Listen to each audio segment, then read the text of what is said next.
Main bola belum ada di zaman Nabi. Sekiranya ada sepak bola zaman Nabi, mungkin juga dianjurkan sama Nabi. Iya, ketika diselenggarakan di Qatar, ya, semoga Allah meridhoi, semoga Allah akan berkah Qatar yang melarang LGBT, melarang khamar, minum-minuman keras. Semoga ini bisa menjadi syiar, semoga bisa menjadi dakwah bahwa ternyata kita bisa kok bersepak bola tanpa dosa khamar. Olahraga yang suka taruhan, sesungguhnya taruhan adalah judi dan sesungguhnya judi adalah haram. Jadi berdakwah itu tidak mesti di atas mimbar. Berdakwah itu tidak mesti pengajian. Dakwah bil hal, dakwah di tanah lapang, dakwah di lapangan hijau, dakwah dengan kulit bundar, itu juga dakwah.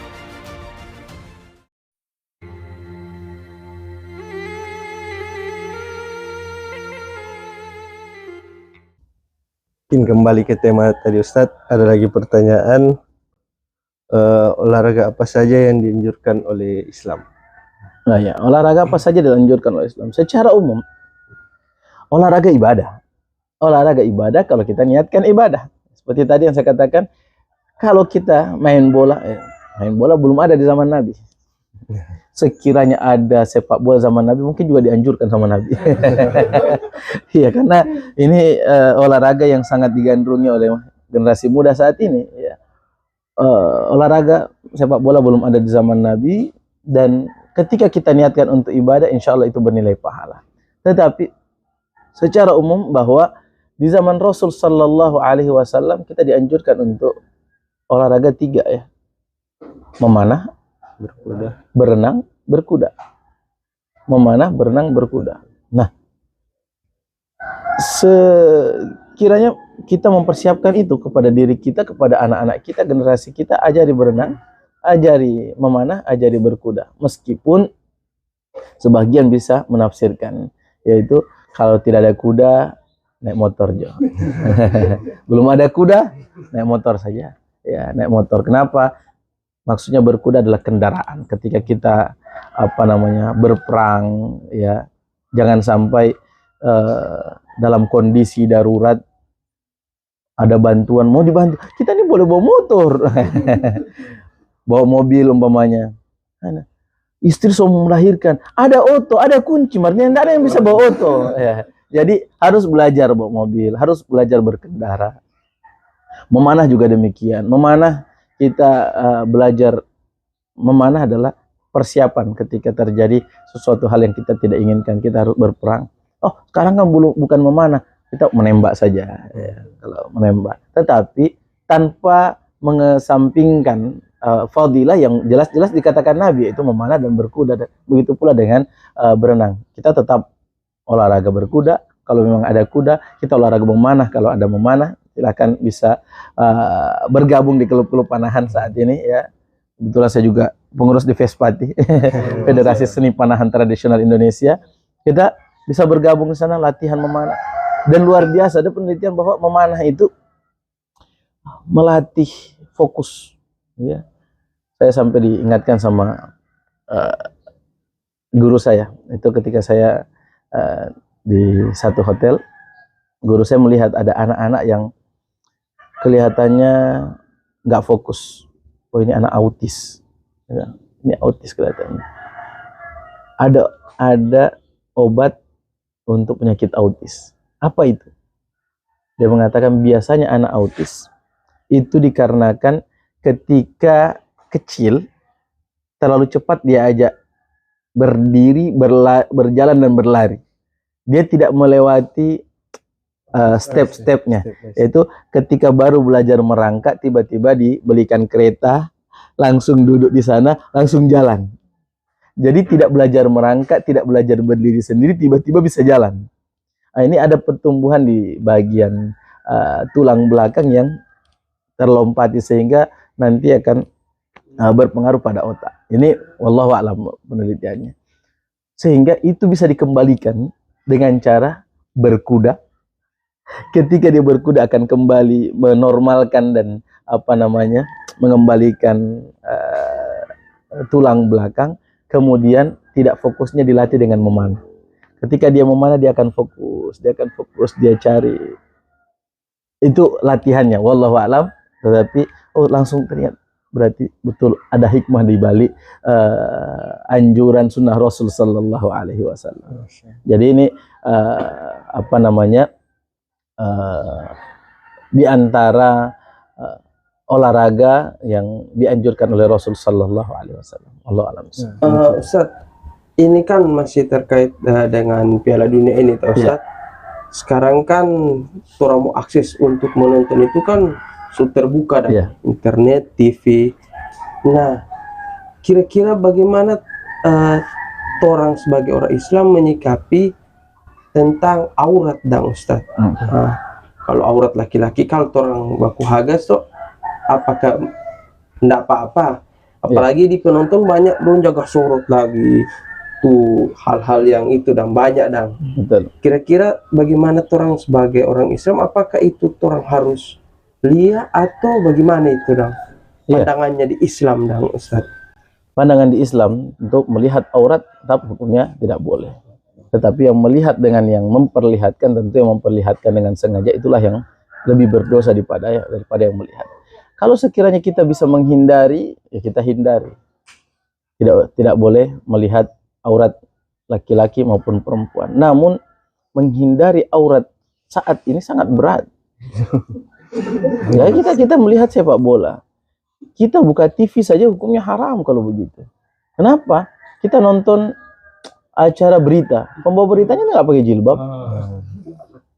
Kita nonton film apapun, pasti kita melihat aurat. Pasti kita melihat aurat.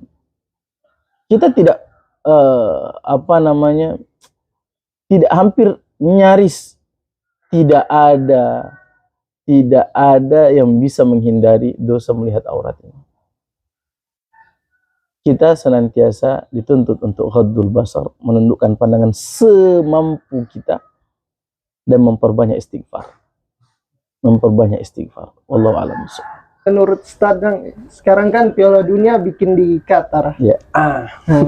Qatar kan ini negara Islam. Terus ada budaya-budaya yang dipertahankan, misalnya dilarang LGBT, seperti itu.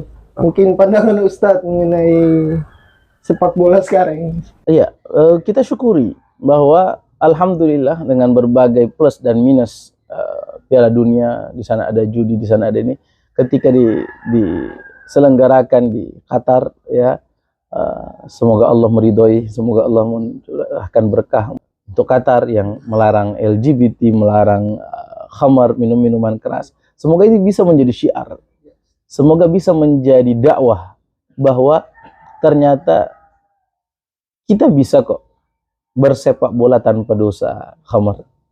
Ternyata bisa kok kita bersepak bola kemudian melarang LGBT. Ya.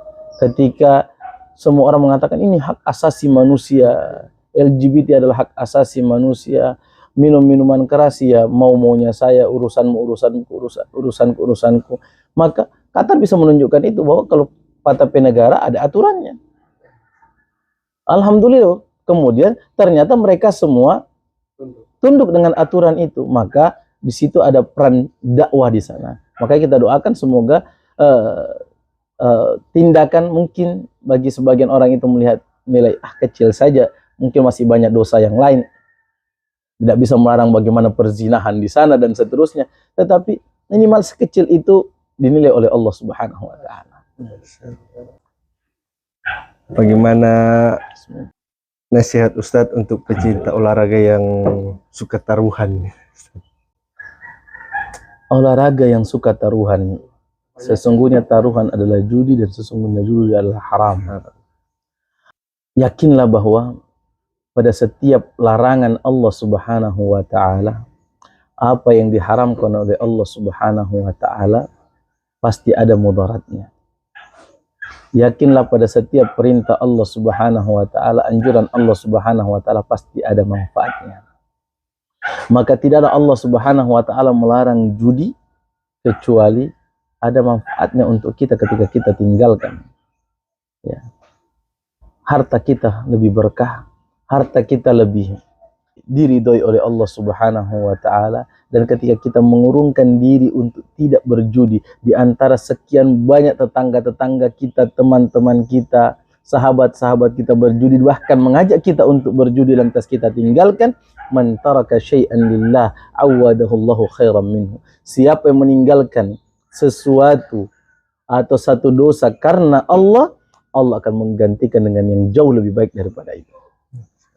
Tetapi ketika kita tetap melanggar aturan Allah Subhanahu wa taala, lantas kita berjudi, untung sekalipun dalam berjudi tidak berkah harta kita. Untung sekalipun harta yang kita dapatkan dari judi tidak berkah. Boleh jadi hilang, boleh jadi kebakaran, boleh jadi anak kita sakit, boleh jadi rumah tangga kita hancur. Tidak berkah rumah tangga kita karena hasil judi yang dibawa ke dalam rumah. Tidak ada keberkahan dalam judi. Karena ini melanggar aturan Allah Subhanahu wa taala.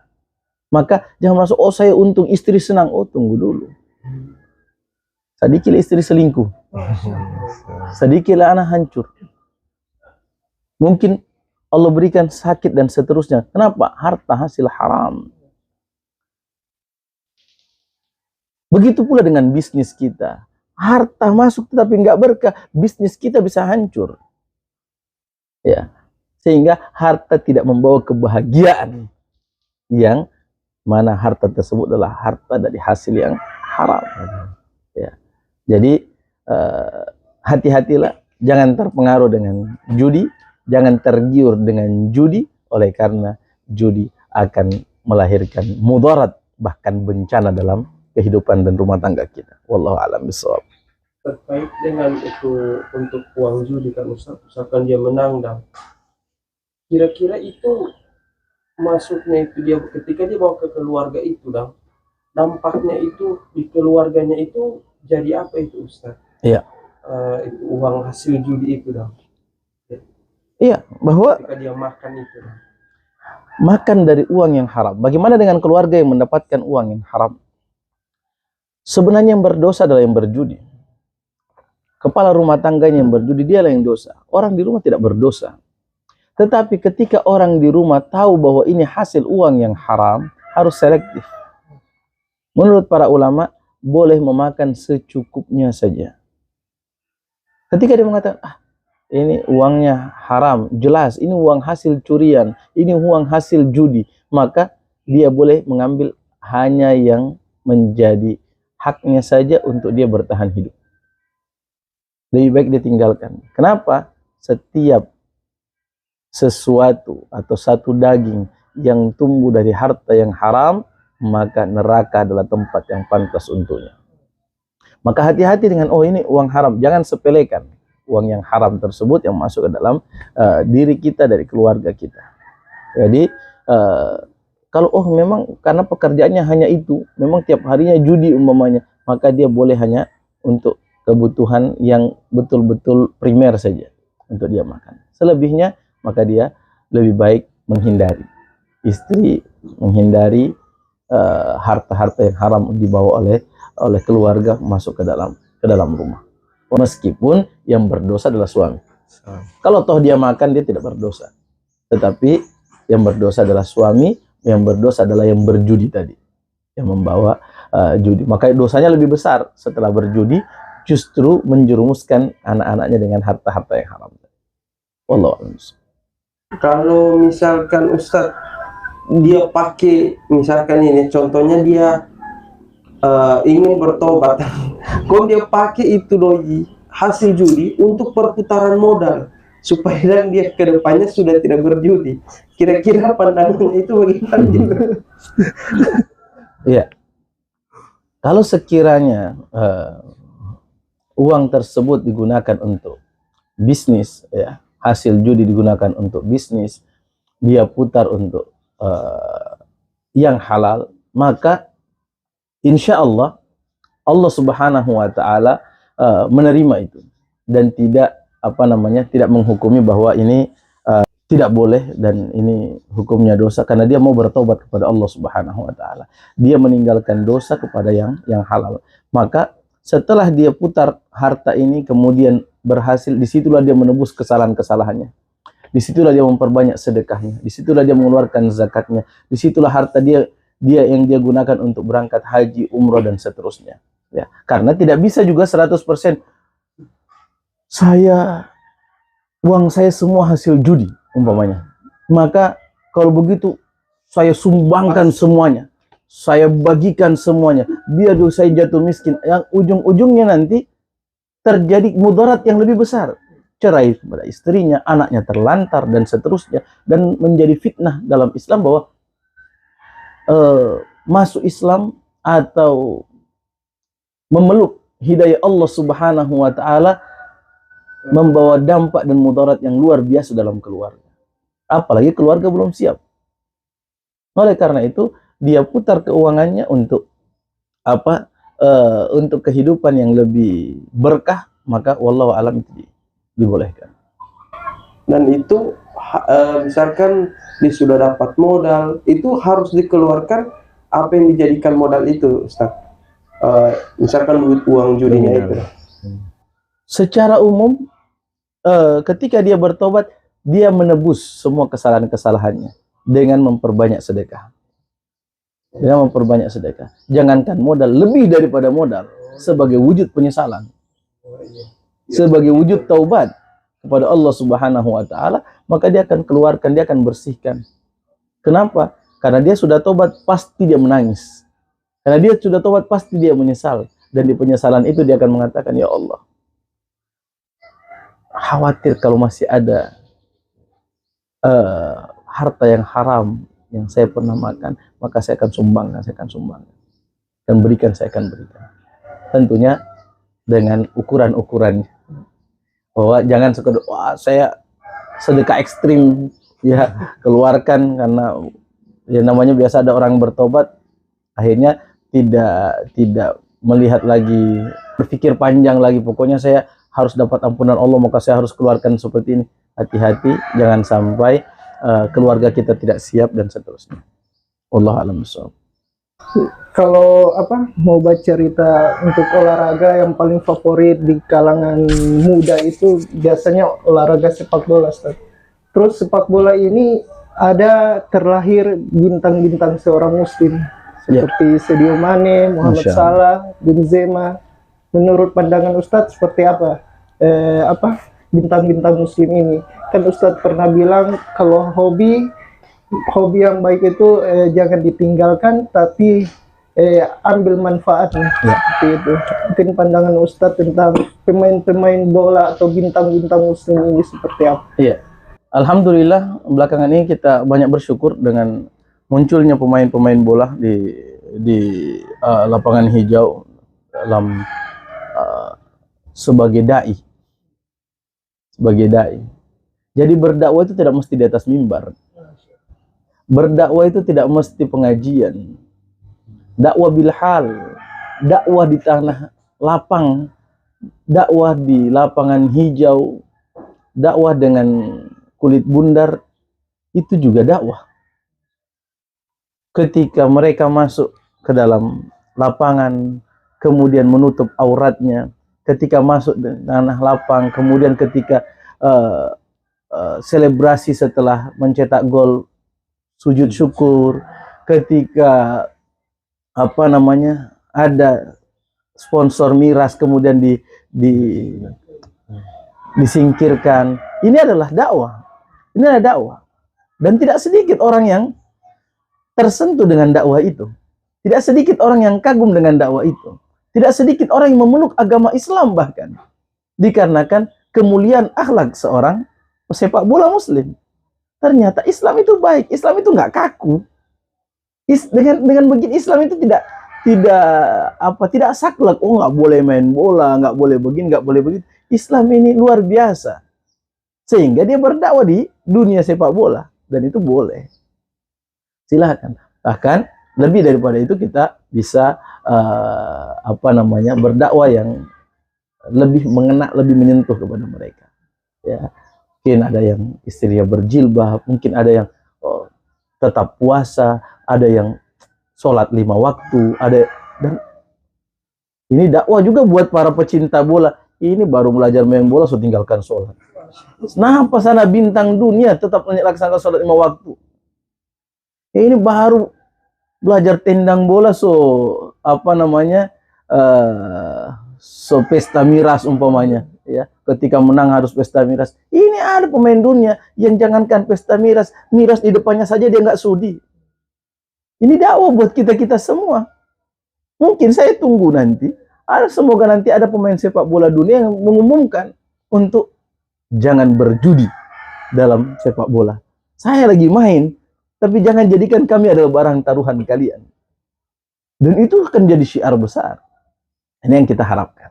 Dan ini kita kagum, dan mudah-mudahan mereka istiqamah, dan dengan keistiqamahan itu Allah tambahkan hidayahnya, Allah tambahkan berkahnya, Allah tambahkan kekuatannya dalam berdakwah di bidang itu. Allah a'lam bishawab. Ya, alhamdulillah. Mungkin terakhir closing statement dari Ustaz Muyasir. Ya. Bismillahirrahmanirrahim. Terima kasih banyak atas waktu yang diberikan pada kesempatan kali ini dalam program Besti Bincang Serius tapi Santai, yang mengangkat tema tentang Piala Dunia, sepak bola, hukum sepak bola. Ya, secara umum sepak bola hukumnya mubah, sepak bola hukumnya boleh, bisa bernilai pahala ketika kita niatkan untuk ibadah, bisa bernilai dosa ketika kita melanggar aturan-aturan Allah Subhanahu wa Ta'ala. Oleh karena itu, bijak dan dewasalah dalam bersepak bola, dewasalah dalam menikmati Piala Dunia Qatar 2022. Jangan sampai kita meninggalkan sholat, jangan sampai kita berjudi, jangan sampai kita melakukan dosa-dosa yang diharamkan oleh Allah Subhanahu wa Ta'ala lainnya. Semoga ada manfaatnya, dan semoga kita bisa memetik hikmah dari Piala Dunia. Boleh jadi ketika kita nonton Piala Dunia justru kita akan terbiasa bangun malam. Nanti setelah Piala Dunia kita bangun malam untuk sholat dan bukan untuk nonton, ya. Mungkin dari situ ada hikmahnya, karena saya nggak bisa tidur malam, saya tidak bisa bangun malam. Ternyata pas Piala Dunia bangun malam tiap malam. Ternyata bisa. Maka mari kita mengatakan, oh, untuk Piala Dunia saja saya bisa bangun malam. Bagaimana dengan Piala Akhirat? Untuk Piala Akhirat kita juga bangun malam, bahwa sesungguhnya sholat sunnah yang paling afdol setelah sholat wajib adalah sholat malam. Ya, sholat yang tidak pernah ditinggalkan oleh Rasul Sallallahu Alaihi Wasallam. Semoga ini hikmah yang kita bisa dapatkan di World Cup 2022 yang akan datang. Jadi di setiap momen kita bisa mengambil hikmah, kita bisa memetik hikmah, dan kita bisa dapat pahala di setiap momen-momen yang mubah seperti ini, ya. Kemudian tentunya hindari dosa, karena rentan dosa di setiap Piala Dunia, setiap ajang pertandingan apapun itu bisa terselip dosa di dalamnya. Oleh karena itu harus mawas diri, harus siap dari sekarang bahwa saya harus menghindari dosa, saya harus tidak boleh terpengaruh untuk berjudi, tidak boleh terpengaruh untuk meninggalkan sholat, dan seterusnya. Ya, tentunya Piala Dunia, euforia jangan sampai berlebihan, jangan sampai berkelahi, berantem, dikarenakan satu tim dengan tim idola kita yang tidak menang, bahkan tidak lolos, ya. Apalagi di sana tidak ada Indonesia. Negara kita tercinta tidak sedang berlaga di sana, ya. Tetapi patutlah kita bangga dengan negara kita, karena alhamdulillah Jerman 5 kali menang, Brazil 5 kali juara dunia, Italia 4 kali, tapi satu pun tidak ada yang pernah mengalahkan Indonesia. Alhamdulillah. Ya, ya, Jerman tidak. Jerman pernah kalah sama Brazil, Italia pernah kalah dengan Jerman, tetapi di antara mereka tidak pernah mengalahkan timnas Indonesia. Alhamdulillah. Ya, alhamdulillah, mudah-mudahan ada hikmah yang kita dapatkan di World Cup 2022 ini, dan semoga Allah Subhanahu wa Ta'ala senantiasa merahmati kita dan melindungi kita dari dosa-dosa Piala Dunia. Adanallahu wa jalla. Assalamualaikum warahmatullahi wabarakatuh. Waalaikumsalam warahmatullahi wabarakatuh. Baiklah, program Besti hari ini berakhir sampai di sini. Dan terakhir, jangan lupa like dan subscribe channel kita, channel Bikers Muslim Manado. Follow juga akun IG kita Bikers Muslim Manado, fanspage Facebook kita Bikers Muslim Manado, dan akun TikTok kita @bikersmuslimmanado. Nggak pakai cuma manat. Oke. Sebelum kita tutup, mari kita baca doa kifaratul majelis. Subhanallah, alhamdulillah, asyhadu an la ilaha illa anta, astaghfiruka wa atubu ilaik. Assalamualaikum warahmatullahi wabarakatuh. Waalaikumsalam warahmatullahi wabarakatuh.